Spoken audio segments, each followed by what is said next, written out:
So I got the iPad Pro 11-inch, the new 2024 with the M4, and I also got the Apple Pencil Pro. So I want to do an unboxing video here, show you what's in the box, show you what the tablet looks like.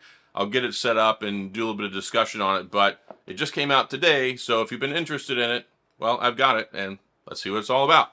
But before we get into that, I do want to say if this is your first time stopping by the channel, thanks for being here. If you enjoyed the video, hit the like and the subscribe button, little notification bell, all that jazz, and, well, let's see what we got.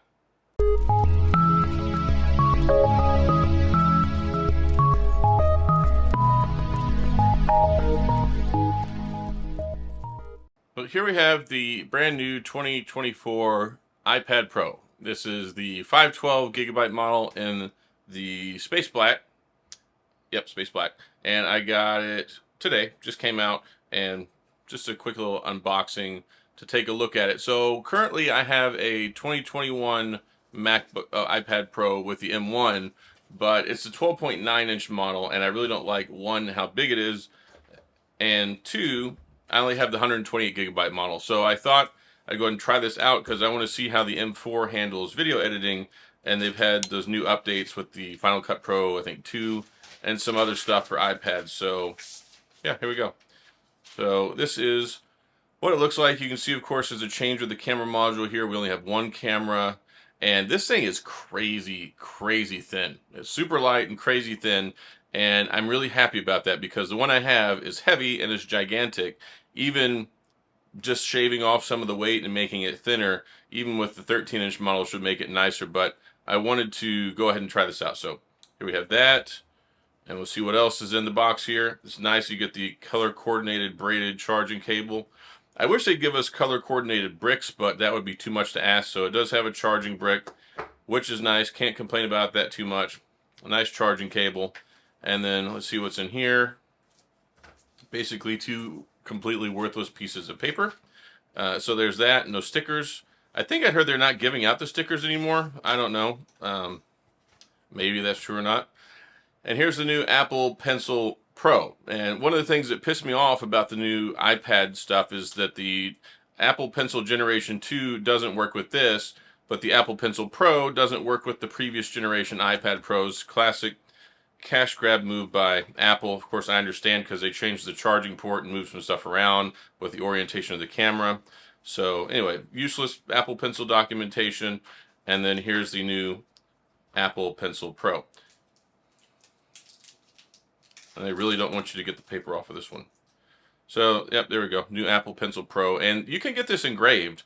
I didn't want to get it engraved because, I mean, why? But anyway, you can if you really want to. So, not a whole lot in here, really. Just the Apple Pencil. And then I guess I'll see how it works with the new iPad. I thought that the bezels would be a little bit smaller. Still, the bezels are kind of large. You can see now we've got the camera orientation on the side here, which I think apparently a lot of people were asking for. I didn't really care that much, but it makes sense, especially if you use it with like the Magic Keyboard configuration, because it's going to be more like a laptop camera that you can use there for, you know, your webcam and all the other stuff. So pretty cool. That's pretty much it. Not a whole lot to it with this whole unboxing business, which is why I don't really do it, but I'll come back and talk some more about the iPad after I get it set up. For some contrast here, this is the 2021 iPad Pro with the M1 in it. And I've had this for a long time, and I pretty much never use it. One, because it's big, it's gigantic, it's heavy. I like to use a tablet whenever I'm laying down in bed and things like that. So this thing is just unwieldy for me. And it has 128 gigabytes of storage. I bought it when it first came out, and I didn't want to spend a ton of extra money because it was already like $1,200 just to buy this sucker. So I went with the cheapest model. I regretted it, and I wish that I had got the 11-inch. The reason I didn't buy the 11-inch back whenever it first came out was because the 12.9 was the only one that had the mini LED. So I'm like, all right, well, I want the mini LED screen, so that's why I bought it.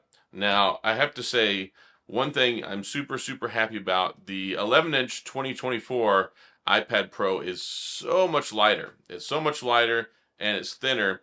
And it's still interesting to me, though, because they said, oh, they had to move stuff around so they could change the camera from the vertical to the horizontal, and that's why you can't use the Apple Pencil Generation 2 but as you can clearly see, you can still connect the Apple Pencil to the exact same spot on the new one. So I still think it's typical Apple cash grab crap, which is why they did it, because you can't use the Apple Pencil Generation 2 with this one, and you can't use the Pro with that one.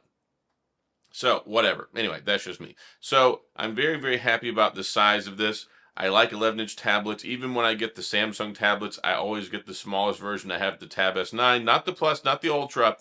I like them because they're more handheld, easier to type on when they're vertically, and it's just easier to manage and use, especially since I'm not using it as a laptop replacement. So anyway, take a look at this. Let me take the pencil off, and you can see, look at the difference there. Look how much thinner the new iPad Pro is compared to the old one, and it's crazy lighter. I mean, I can only imagine that the 13-inch version is probably a lot lighter too. And I did download Final Cut Pro on here, which I have not used yet, but I have it. So I did download the demo project they have on here. This OLED screen looks beautiful, by the way. Like, the mini LED screen looks good, but this OLED screen looks absolutely gorgeous. So I'm happy about that, and I'm looking forward to learning how to, oh shoot, I'm looking forward to how to edit on this, because I want to try it out, and I got the 512, so that way I can airdrop my video files over here and use it periodically. And I want to see how the M4 handles it versus my M1 Pro iPad Pro, or my M1 Pro MacBook that I have. So anyway, let's get out of that. So here we have it, the brand new iPad Pro 2024 with the M4 chip. I'm looking forward to testing it out, seeing if I can use it with my workflow. And it's funny, I used to always look at iPads as entertainment devices. I always thought they were overpriced entertainment devices. And as I've gotten into being a full-time content creator for the last few years, with the MacBook that I use and with the iPhone that I use to record my stuff, it's nice having a different tool in the arsenal to be able to edit videos with. I'm really looking forward to the updates with Final Cut Pro. I'm going to test this out and see how it is, see if it works with my workflow, because I look at this now more as a production device that I can make content on and also consume media, as opposed to just, oh, it's just like a $1,200 thing I can play Boom Beach on, which I did test out Boom Beach. I do have Boom Beach on here, so I know some of y'all are excited about that to see what my thoughts are, but I will be playing Boom Beach on here later as well, because, I mean, that's what I do. I've been running the same task force for like 10 years. Anyway, so that's all I got in this video. Hopefully it was helpful. Hopefully you enjoyed the quick unboxing, the comparison between this and the larger 12.9 2021 iPad Pro, and just my thoughts in general on it. So that's all I got. If you have any questions or comments, please go in the comment section. I'll do my best to get back with you. Oh, also one thing, the screen's supposed to be less reflective, so you can see the light from my desk there, how it shows. Now let's take a look with the other one, and we'll see. It's definitely going to be a lot more reflective. So you can see my light that I have there is very clearly shining very brightly on the screen, and then we have this right here. Yeah, see, there we go.